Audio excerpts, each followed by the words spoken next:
அகரம் TV நேயர்கள் அனைவருக்கும் வணக்கம். தமிழ்நாட்டு அரசியலில் புதுக்கோட்டை மாவட்டம் எப்பொழுதுமே பின்தங்கி இருக்கிறது.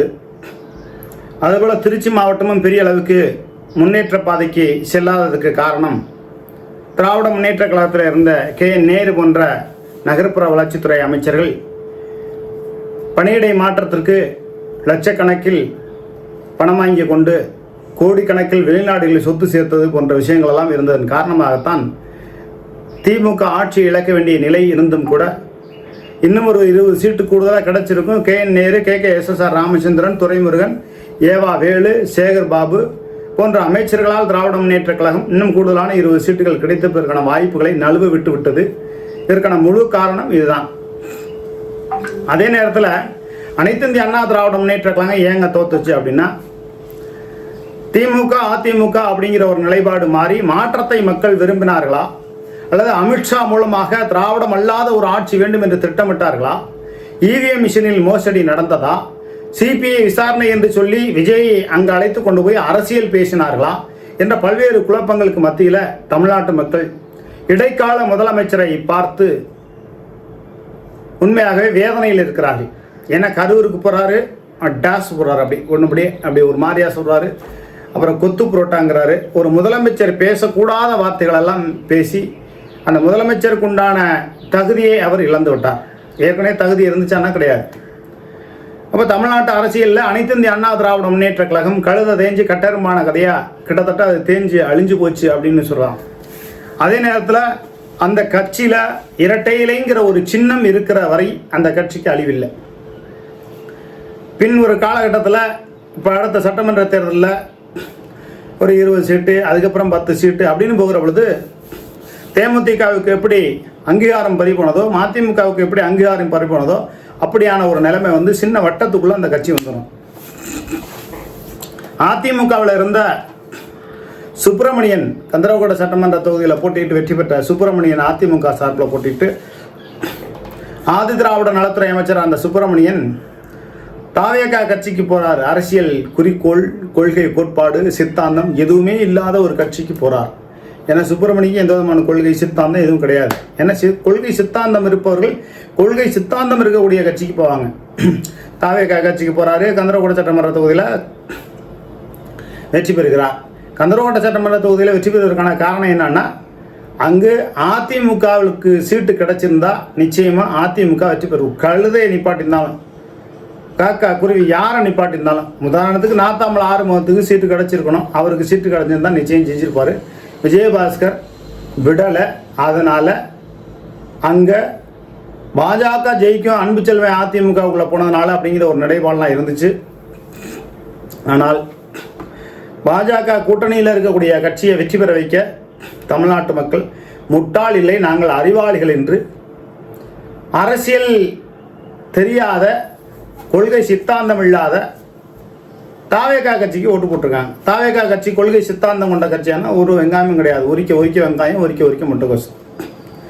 சரி, நிம்மதியாக அந்த தாவேகா கட்சியில் நம்ம வந்து சட்டமன்ற உறுப்பினர் ஆகிட்டோம், நமக்கு அமைச்சர் பதவி கிடைக்கும், நம்ம ஒரு அமைச்சர், அனுபவம் உள்ள அமைச்சர் அப்படின்னு சுப்பிரமணியன் காத்திருந்தார். எடுத்த எடுப்பிலே அவருக்கு அமைச்சர் பதவி கொடுத்துருக்கணும், கொடுக்கல. சரி, இடையில ஏதாவது ஒரு அமைச்சர் தவறு செஞ்சோ அல்லது அமைச்சர் இறந்து போயோ அல்லது ஏதோ ஒரு சூழ்நிலை வருகிற பொழுது நமக்கு அதற்கான வாய்ப்பு கிடைக்கும்னு காத்திருந்தார் சுப்பிரமணியன். ஆனால் விஜயபாஸ்கர் என்ற குட்கா ஊழலில் மாட்டிக்கொண்ட விஜயபாஸ்கர் அங்கே உள்ள வருகிறார் அப்படின்னு நான் சொல்லலை, அதிமுகவை சார்ந்தவர்களை சொல்கிறாங்க. இப்போ விஜயபாஸ்கர் தாவேகாவுக்குள்ளே வருகிற பொழுது கந்தரகோட்டை சட்டமன்ற உறுப்பினர் சுப்பிரமணியன் அவர்களுக்கு எப்படி அரசியல் எதிர்காலம் இருக்கும்? பர்வீஸ் அமைச்சருக்கே அங்கே பர்வீசா அவருக்கே இங்கே அரசியல் எதிர்காலம் இருக்காது. ஏன்னா புதுக்கோட்டையில் இவர் மாவட்ட செயலராக விஜயபாஸ்கர் வந்த பிறகு 2016 இந்நாள் வரை இவர் ஜெயிப்பார், இன்னும் ஒரு தொகுதியில் ஜெயிப்பாங்க. அதை தாண்டி நெஞ்சில் போனால் புதுக்கோட்டையில் விஜயபாஸ்கர் ஒருவர் தான் ஜெயிப்பார், மீது எல்லாத்தையும் தோக்கடிச்சுவா. புதுக்கோட்டையில் கார்த்திக் தொண்டைமான தோக்கடிச்சது இவர் தான், வைரமுத்தை தோக்கடிச்சதும் சொந்த கட்சியில் உள்ளவங்களை தோக்கடிச்சதும் இவர் தான் அப்படின்னு பல்வேறு விஷயங்கள் அதிமுக மத்தியிலே பேசப்படுகிறது, நாஞ்சுலில் பேசப்படுகிறது. அப்போ அப்படி தான் இருக்கிற இடத்துல தான் தான் சிங்கம், தான் தான் ஆள், நம்ம யாரும் ஒன்றும் பண்ண முடியாது அப்படின்னு விஜயபாஸ்கர் இருக்கிற நிலைமையில் கந்தரகோட்டை சட்டமன்ற உறுப்பினர் சுப்பிரமணியனுக்கு அரசியல் எதிர்காலம் இருக்குமான்னா கிடையாது. இவர் இனிமேல் சுப்பிரமணியன் புதுசாக பணம் சம்பாதிக்கணுங்கிற அவசியம் இல்லை. ஆதிதிராவிட நலத்துறை அமைச்சராக இருக்கும்போது ஏற்கனவே நிறைய சம்பாதிச்சிட்டார். அரசியலில் ஊழல் முறைகேடுங்கிறத தாண்டி எந்த பெரிய அளவுக்கு கெட்ட பேர் இல்லாத வகையில் ஓரளவு பணம் சம்பாதிச்சிட்டார். இனிமேல் அவருக்கு பணம் தேவையில்லை. நமக்கு ஒரு அமைச்சர் பதவி அப்படின்னு நினைச்சார், அது கிடைக்கல. இப்போ இவர் திமுகவுக்கு போக போகிறாரு சுப்பிரமணியன் அப்படிங்கிற ஒரு பேச்சு அடிப்படுது கந்தரகோட்டை சட்டமன்ற உறுப்பினர். ஆனால் அதுக்கான வாய்ப்புகள் தான் நினைக்கிறேன். ஏன்னா நம்ம ஒரு சட்டமன்ற உறுப்பினராக இருக்கான், ரைட்டு போ காலத்தில் நம்ம இருந்துருப்போம் அப்படின்னு நினைக்கலாம். ஆனால் விஜயபாஸ்கர் தாவேகா கட்சிக்குள்ளே போயிட்டார்ல, இனிமே தாவேகா கட்சியில் நம்பர் 1 இருக்கிறது விஜயபாஸ்கர் தான் இருப்பார், இருக்கணும்னு நினைப்பார். அங்கே பர்வீஸு பிரபு எல்லாம் 2ஆம் கட்டம் 3ஆம் கட்டம் தான் அப்படிங்கிற ஒரு நிலைப்பாடும் பேசுகிறாங்க. எது எப்படியோ தாவேகா ஆட்சி 2029 வரலையும் நிலைக்க போகுது. ஆனால் சட்டமன்ற இடைத்தேர்தலில் ஒருவேளை மக்கள் அறிவார்ந்த மக்களாக மாறி திமுக அதிமுகவுக்கு வெற்றி வாய்ப்புகளை கொடுத்தால் ஆட்சிக்கு சிக்கல் வரும் அப்படிங்கிற ஒரு நிலைப்பாடு இருக்குது. அதனால தான் அதிமுகவில் இருந்து அனைத்து சட்டமன்ற உறுப்பினர்களையும் விலைக்கு வாங்குவதற்குண்டான வேலைகளை, குதிரை பேரத்தை, யானை பேரத்தை தாவேகா முயற்சி செய்து எல்லாத்தையும் கொஞ்சம் கொஞ்சமாக விலைக்கு வாங்கிட்டு இருக்காங்க.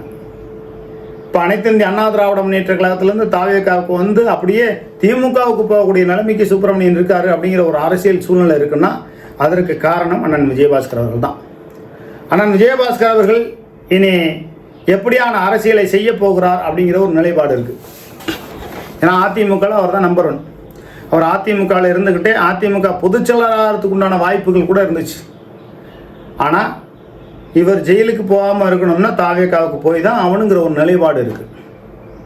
விஜயபாஸ்கரை பொறுத்தவரையிலையும் யார்கிட்ட இருந்தாலும் நெருங்கி பழகுவார். பழகி எப்போ எங்கே காலி பண்ணணுமோ அப்போ காலி பண்ணிடுவார். அரசியலில் கைதேர்ந்தவர், சொத்துக்களை பதுக்கிறதுலையும் சரி. ஆனால் அரசியலில் அவர் மாதிரி சுறுசுறுப்பாக செயல்படக்கூடிய ஆட்கள் யாருமே எனக்கு தெரிஞ்சு அதிமுகவில் இல்லை. அப்படி இருந்தவர் தான் விஜயபாஸ்கர். அவருக்குன்னு ஒரு திறமையும் இருக்குது, மைனஸ் இருக்குது, ப்ளஸ் இருக்குது. ப்ளஸ் நிறைய, மைனஸ் கம்மி. ஆனால் தன்னை கேப்டன் பிரபாரன் படத்தில் ஒரு வசனம் வரும், அவர் பேசுவார் மன்சூர் அலிகான், இன்னும் 10 வருஷம் கழிச்சு ஒருத்தன் எதிரி ஆகிறான்னா இப்பயே கொண்டுரும் என்பார். அதுபோல தான் விஜயபாஸ்கர். அப்படிப்பட்ட விஜயபாஸ்கர் தாவேகா கட்சிக்குள்ளே போகும்போது சுப்பிரமணியன், பர்வீஸு, பிரபு இவங்கெல்லாம் அரசியலில் இருக்கிற இடம் தெரியாமல் போயிடுவாங்க. அதற்குன்னு அப்படி ராசியானவர் தான் விஜயபாஸ்கர். இப்போ விஜயபாஸ்கர் நம்பர் 1 தாவேகாவில் வருவாரா அப்படின்னா வருவதற்கான வாய்ப்புகளும் இருக்குது. அதே நேரத்தில் சுப்பிரமணியன் கந்தரகோட்டை சட்டமன்ற உறுப்பினர் சுப்பிரமணியன் திமுகவுக்கு போகிறதுக்கான வாய்ப்பு இருக்கா அப்படின்னா எனக்கு எம்எல்ஏ பதவி கூட வேண்டாம், நான் திமுகவுக்கு போகிறேன்னு போயிடுவாரா, அப்படி போகிறதுக்கான வாய்ப்புகள் இல்லை. ஆனாலும் கூட தாவேகா கட்சியில் நம்பர் 1 இடத்துக்கு விஜயபாஸ்கர் வந்து விடுவார் அப்படின்னு சொல்கிறாங்க. அதே நேரத்தில் புதுக்கோட்டை மாவட்டத்தில் எங்கே யாரை வச்சு அரசியல் பண்ணணும், ஆலங்குடியில் யாரை முத்திரையரை நிற்க வச்சு முத்திரையரை தோக்கடிக்கணும் அப்படிங்கிற சொந்த தமிழ்குடி சாதிகளையே மோத விட்டு வேடிக்கை பார்க்குறதுலையும் கில்லாடி. ஆனால் அரசியலில் ஜெயிக்கணும்ல. இங்கே கில்லாடி, மோசமானவர், வில்லன், விரோதி, வன்மம், பழி வாங்குதல் அதெல்லாம் விஷயம் இல்லை. அரசியலில் ஜெயிக்கணும்ல.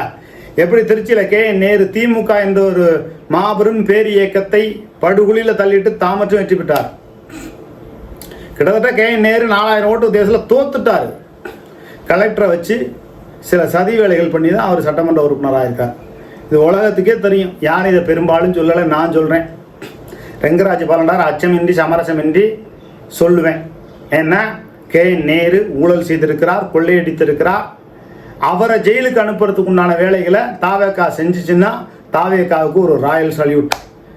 ஆக தாவேகா அரசியல் என்பது தமிழ்குடிகளை பழிவாங்குகிற போக்குகளையும் ஆந்திரா பூர்வீகவாதிகளை காப்பாற்றுகிற போக்குகளையும் தாவேகா அந்த நோக்கத்தில் இருக்குது. செந்தில் பாலாஜியை நீங்கள் துரத்துறீங்க. ஏன் நேரு ஊழல் பண்ணியிருக்காரு. பணியிடை மாற்றத்தில் பல கோடி ரூபா முறைகேடு நடந்திருக்கு. ஐஏஎஸ் அதிகாரிகளே இதில் சாட்சியாக வர்றாங்க. அப்படிங்கும்போது நேரம் தூக்கி ஜெயிலில் வச்சுருக்கணும்ல. அந்த வேலைகளை ஏன் தாவேகா செய்யலைன்னா அங்கே விஷ்ணு ரெட்டிங்கிறவர் ஆந்திரா லாஃபி அரசியல் பண்ணுறாங்க. நீங்கள் எந்த அமைச்சராக இருந்தாங்க அவங்களுக்கு தண்டனை கொடுக்க வேண்டியது யார்? அப்போ தாவேகா அரசு இந்த ஆந்திரா தமிழ் குடிகள் அப்படிங்கிற பாகுபாடு பார்க்காம செந்தில் பாலாஜி மேலே நீங்கள் நடவடிக்கை எடுக்கிறதுக்கு இந்த அளவுக்கு முயற்சி பண்ணுறீங்கன்னா நேரு மீதும் இருக்கக்கூடிய ஊழல் முறைகேடு சம்பந்தப்பட்ட விஷயங்களை மையப்படுத்தி அவரையும் தூக்கி ஜெயிலில் வைங்க. அவர் என்னென்ன ஊழல் முறைகேடு செய்திருக்கிறாரோ அந்த பணத்தை மீட்டு அரசு கஜானாவில் வைங்க அப்படிங்கிறது தான் நான் அந்த செய்தி எல்லாம் தெரிவித்துக் கொள்வேன். ஆனாலும் கூட தாவேகா ஆட்சி ஒரே நாடு ஒரே தேர்தல் திட்டத்தின் வரை இந்த ஆட்சியை நீடிப்பதற்குண்டான வேலைகளை பாஜக செய்யும்.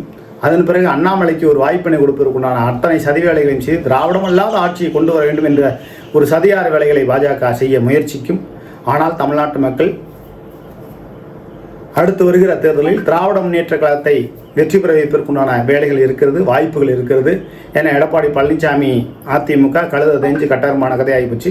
எது எப்படியோ தாவேகா கட்சியில் விஜயபாஸ்கர் நம்பர் 1 இடத்துக்கு இருப்பாரா அல்லது பர்வீஸ் பிரபு போன்றவர்கள் விஜயபாஸ்கரை விராலிமலை சட்டமன்ற இடைத்தேர்தலில் தோற்கடிக்க எல்லா வேலைகளையும் செய்வார்களா அப்படிங்கிற ஒரு நிலைப்பாடு இருக்குது. என்ன நடக்க போகுதுங்கிறத பார்ப்போம்.